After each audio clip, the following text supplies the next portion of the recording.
ગાંધીનગર આદિજાતિ વિકાસ કોર્પોરેશન એટલે કે જનનાયક બિરસા મુંડાજીના ભવન ખાતે આપણે સૌ ઉપસ્થિત થયા છે।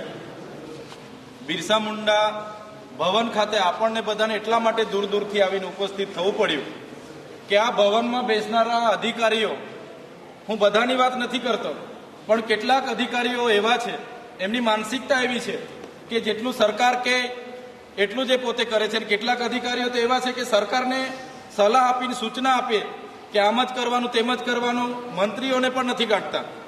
આજે વડાપ્રધાન ડેડિયાપાડામાં આવે અને એવી વાત કરે કે આદિજાતિ વિસ્તારના બાળકો ભણે, આઈએસ આઈપીએસ થાય, ડોક્ટર થાય, એન્જિનિયર થાય, એવા અમે પ્રયાસો કરી રહ્યા છે।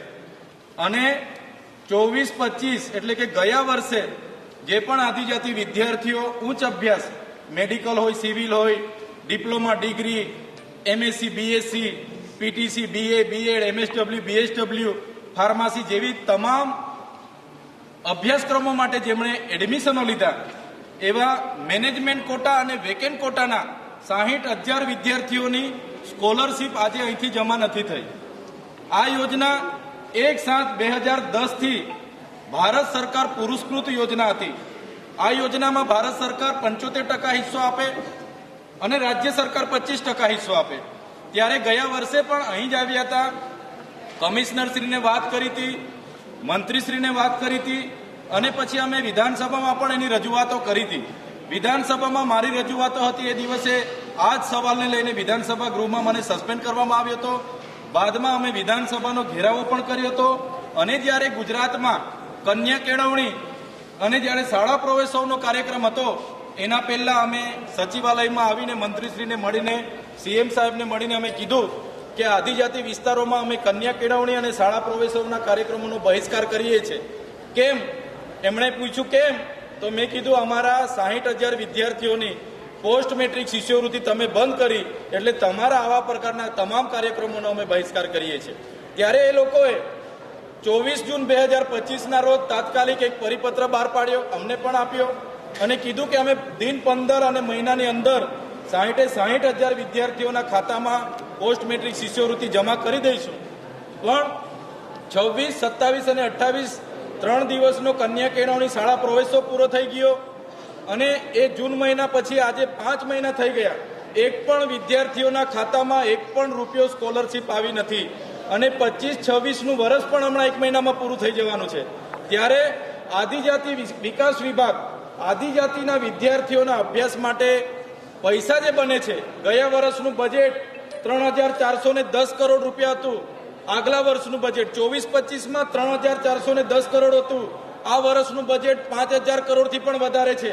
તો આ બજેટ એમના મુખ્યમંત્રી, એમના વડાપ્રધાન, એમના વિકાસ રથો, એમના વિકાસ મહોત્સવો, અમૃત મહોત્સવો, એમની ગૌરવ યાત્રાઓ, એમના મંડપો, એમના 2,000-2,000ની થાળીઓ ખાવા માટે, 500-500 રૂપિયાની ચાવ પીવા માટે, એમની 2,000-3,000 બસો મૂકવા માટે આદિજાતિઓનું બજેટ નથી ભાઈ। આદિજાતિનું બજેટ તમારી ઊંચી ઊંચી પ્રતિમાઓ બનાવવા માટે, બિલ્ડિંગો બનાવવા માટે, કોરિડોર બનાવવા માટે, એના માટે નથી। આદિજાતિનું બજેટ અમારા વિદ્યાર્થીઓ પણ ભણે, ગણે, સમાનતાની ધારામાં આવે, આર્થિક રીતે સમાનતામાં આવે, વૈચારિક રીતે સમાનતામાં આવે, એના માટેનું બજેટ છે। આ આદિજાતિનું બજેટ શિક્ષણમાં તમે નથી આપ્યા એ ભારતીય જનતા પાર્ટીની સરકારની આદિવાસી વિરોધી માનસિકતા છતી કરે છે।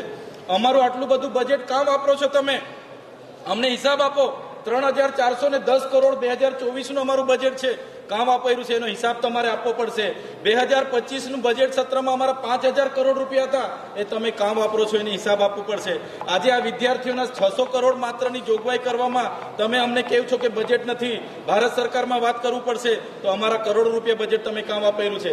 એટલે સરકારને અમે કહીએ છીએ, આદિજાતિ વિકાસ વિભાગના તમામ અધિકારીઓને કહીએ છીએ, અહીંયા ઉપસ્થિત પોલીસ અધિકારીઓ હોય, આઈબી અધિકારીઓને પણ કહીએ છીએ, અમને અહીંયા સુધી આવું જ કેમ પડે?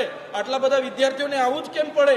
કેમ કે તમે અમારું કામ નથી કરતા, એટલા માટે અમને આવવું પડ્યું છે। આવનારા દિવસોમાં, આજે તો ખાલી અમે કોઈને જાહેરાત કર્યા વગર, કોઈને જાણ કર્યા વગર આવ્યા છે, મીડિયા મિત્રો પણ કોઈને ખબર નથી, કોઈ આવ્યું નથી, પણ આવનારા દિવસોમાં રીતસર અમે જાહેરાત કરીશું। 9મી ડિસેમ્બર એટલે કે 15 દિવસ બાદ જો ભાજપની ગુજરાત સરકાર 24-25ના મેનેજમેન્ટ કોટા અને વેકેન્ટ કોટાના વિદ્યાર્થીઓના ખાતામાં સ્કોલરશીપ જમા નહીં કરશે તો આવનારી 9 ડિસેમ્બરે બધા જ લોકોને આહવાન કરીશું, વાલીઓને આહવાન કરીશું, વિદ્યાર્થીઓને આહવાન કરીશું, સંસ્થાના વડાઓને આહવાન કરીશું અને હજારોની સંખ્યામાં ગાંધીનગર ઉપસ્થિત થઈશું અને સચિવાલયનો ઘેરાવો કરીશું. પછી પણ કંઈ નથી થતું તો પછીના જે પણ કાર્યક્રમો આદિજાતિ વિસ્તારમાં સરકારના હશે, એ ચાહે વડાપ્રધાનના હશે, રાષ્ટ્રપતિના હશે કે રાજ્યપાલના હશે, એનો આદિજાતિ વિસ્તારના 14 જિલ્લામાં અમે બહિષ્કાર કરીશું. સરકારનો એક પણ કાર્યક્રમ નહીં થવા જોઈએ. કેમ કે અમારા ભવિષ્ય, અમારા આદિવાસી સમાજના યુવાનોનું ભવિષ્યનો સવાલ છે. તમારી ઊંચી ઊંચી પ્રતિમાઓ બનાવી દેવાથી, મોટા મોટા ડેમ બનાવી દેવાથી, કોરિડોરો બનાવી દેવાથી, GIDC GMDC કરવાથી અમારા લોકોનો ઉદ્ધાર નથી. અમારા બાળકો ભણશે, ગણશે, આગળ વધશે.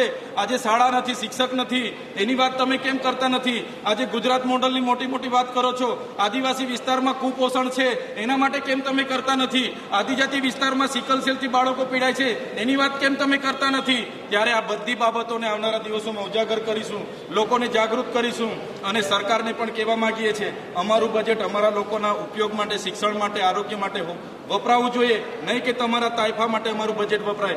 એટલે તમામ વિદ્યાર્થીઓને, તમામ લોકોને કહેવા માંગુ છું, આવનારા દિવસોમાં વાલીઓની જરૂર પડશે, આવનારા દિવસોમાં સંસ્થાવાળાની જરૂર પડશે. બધાને આહવાન થશે, બધાએ પોતપોતાની રીતે પહોંચવાનું છે. અમે તમારા ન્યાય માટે આગળ આવ્યા છે. જે દિવસે અમારે પોલીસ સાથે ઘર્ષણ થશે ને પહેલો દંડો અમે ખાવા તૈયાર છે, પોલીસ સાથે ઘર્ષણ થશે ને પહેલી ગોળી અમે ખાવા તૈયાર છે. પણ કોઈએ ડરવાની જરૂર નથી. આપણને સંવિધાને આપેલા અધિકારોની વાત છે, આપણને મળેલા સામાજિક અધિકારોની વાત છે. ત્યારે બધાને હું અપીલ કરું છું, જ્યાં પણ તમારા શિક્ષણની બાબતો હશે, અમે આગળ લઈને તમારી આગેવાની કરવા તૈયાર છે. આજે જેટલા પણ લોકો એક સાદા વાતથી કીધું કે ચાલો આપણે બિરસા મુંડામાં જઈએ, આજુબાજુની સ્કૂલોમાંથી પરીક્ષાઓ હતી છતાં પરીક્ષા આપીને તરત તમે આવી ગયા છો, ત્યારે મેં તમામ વિદ્યાર્થીઓનો આ તમારી ગંભીરતાનો હું નોંધ લેમ છું. તમારો આજે સહકાર અમને આજે મળ્યો અને તમારા સહકારથી ગુજરાતના 60,000 વિદ્યાર્થીઓને આવનારા દિવસોમાં એની સ્કોલરશીપ જમા થવાની છે. ત્યારે બધાના આશીર્વાદ આપણને મળશે. એ જ વાત સાથે તમે અહીંયા ઉપસ્થિત થયા, અમારા પર ભરોસો, વિશ્વાસ મૂક્યો.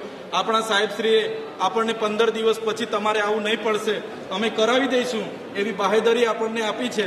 15 દિવસમાં થઈ જાય તો અમે તમારો ખૂબ આભાર માનીશું અને નહીં થાય તો આનાથી પણ હજારોની તાકાતમાં અહીંયા યુવા લોકો બિરસા મુંડાની વિચારધારા સાથે આવશે. એ જ વાત સાથે આજે મારી વાતને હું પૂર્ણ કરું છું. ધન્યવાદ. બધાનો ખૂબ ખૂબ આભાર.